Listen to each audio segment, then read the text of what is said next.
They'd used mighty, stretchable climbing rigs to go atop flat tops amidst high storms.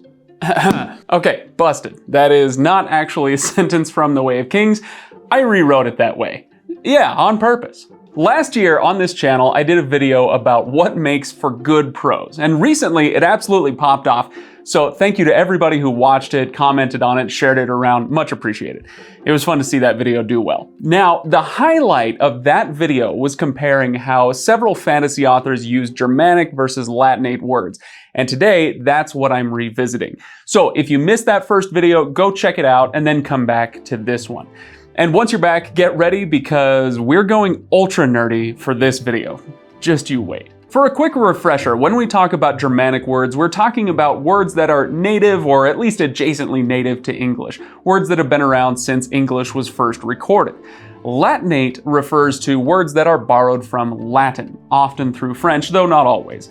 There are lots of other languages we've borrowed words from, but Latin, largely understood, makes up the vast bulk of them. Okay, now back to the subject at hand.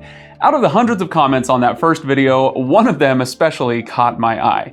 Jum Hed says, English flows a lot better when you remove the Romance words and keep it Germanic. Alright, now that's a statement, and one that we can put to the test. So, do Germanic words make prose flow better than their Latinate counterparts? Well, I can understand the sentiment. If you watched that first video, I can see why you might come away from it thinking that, especially if you hadn't really thought much, if at all, about the Germanic versus Latinate issue. But in that video, I did not say that Germanic words are superior or that they flow better. What it comes down to, I think, is that because Germanic words are older and more native to English, they often, not always, feel more poetic. Whereas Latinate words can feel more conversational since they've often overtaken the Germanic words in our everyday vocabulary.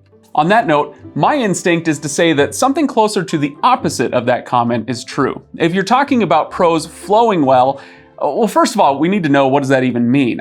I take flowing to mean that it goes by more unnoticed. It's that clear window pane theory we talked about in the second prose video, which you should also check out. Just skip to about 11.5 minutes in to get to the most relevant part.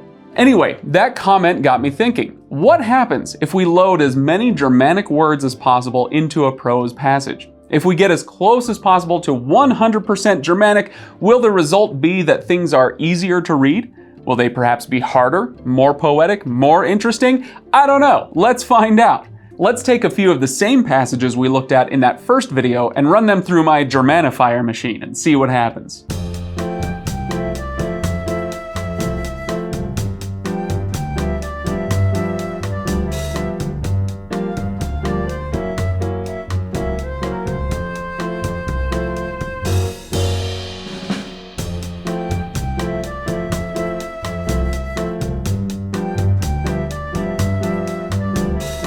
Okay, I wish I had a Germanifier machine. Turns out it's really painstaking work, actually. Anyway, I took passages from Tolkien, Sanderson, and Rothfuss to run this experiment on. Now, why those three? Well, Tolkien and Rothfuss already were the most Germanic of the authors I sampled previously, while Sanderson was by far the most Latinate.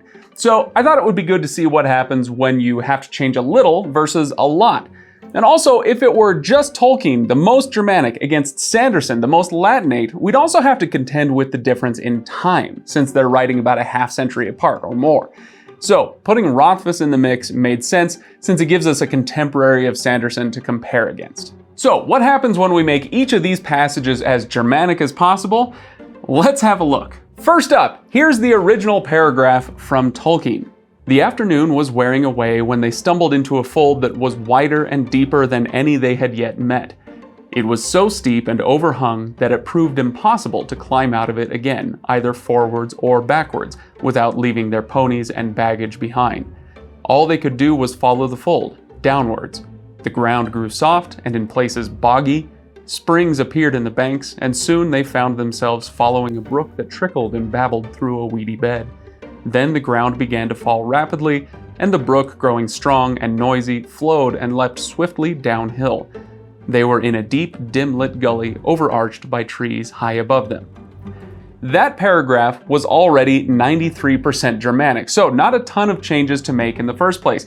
But let's see what we can do. Here is the revised version.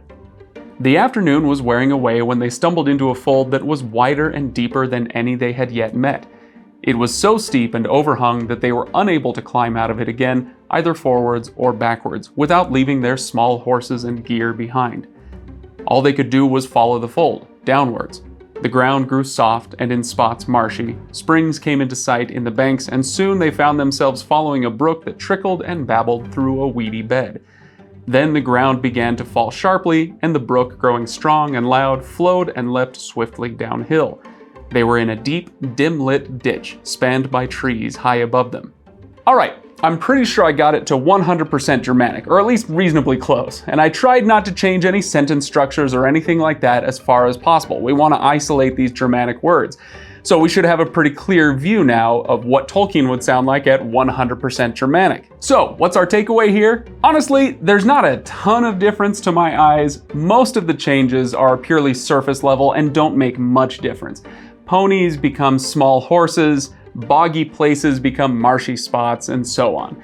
Proved impossible and appeared were probably the trickiest, since I did have to change the phrasing slightly to fit unable instead of impossible and came into sight instead of appeared. That last one, yeah, that's a little clunky, I'd say. I do like the change from strong and noisy to strong and loud, but it's not a huge difference. So bottom line is, I don't see much, if any, improvement here, however you want to measure it. But what about Rothfuss? Like I said, he's heavy on the Germanic words like Tolkien is, but he's also more contemporary. So will that make a difference? Here is the original paragraph. Ambrose was leaning toward her, speaking in a low voice. She had the distinctly uncomfortable look of a woman who knows the futility of a polite refusal. One of his hands rested on her knee, while the other arm was draped across the back of her chair, his hand resting on her neck. He meant for it to look tender and affectionate, but there was a tension in her body like that of a startled deer. The truth was, he was holding her there, the same way you hold a dog by the scruff of its neck to keep it from running off. Again, comparable to Tolkien in that this paragraph comes in at 87% Germanic. Just a few words to change here. So let's see what it looks like now. Ambrose was leaning toward her, speaking low. She had the unsettled look of a woman who knows the worthlessness of a friendly no. One of his hands rested on her knee, while the other arm was sprawled across the back of her chair, his hand resting on her neck. He meant for it to look warm and caring, but there was a stiffness in her body like that of a startled deer. The truth was, he was holding her there, the same way you hold a dog by the scruff of its neck to keep it from running off. Alright, this one is a little more interesting, in part because what's happening in the scene is probably a little more interesting.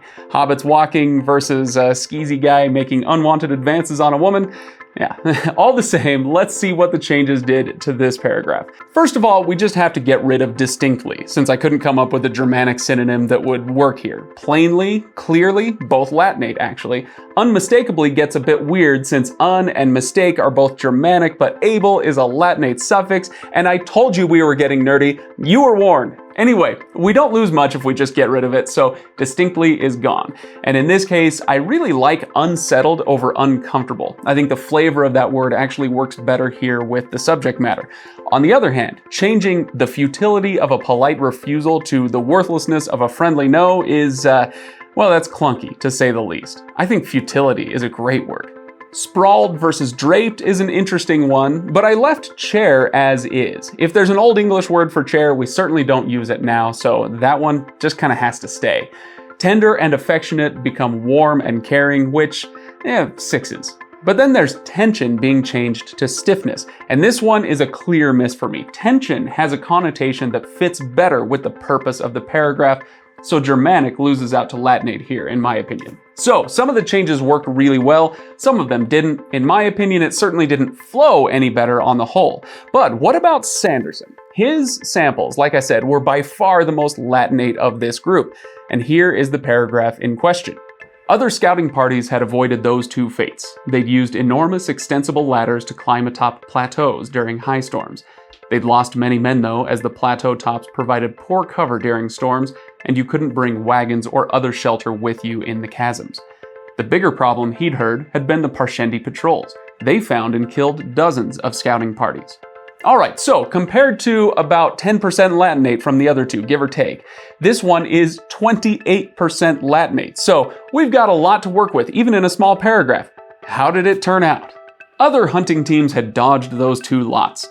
They'd used mighty stretchable climbing rigs to go atop flat tops. Sorry. They'd used mighty stretchable climbing rigs to go atop flat tops amidst high storms.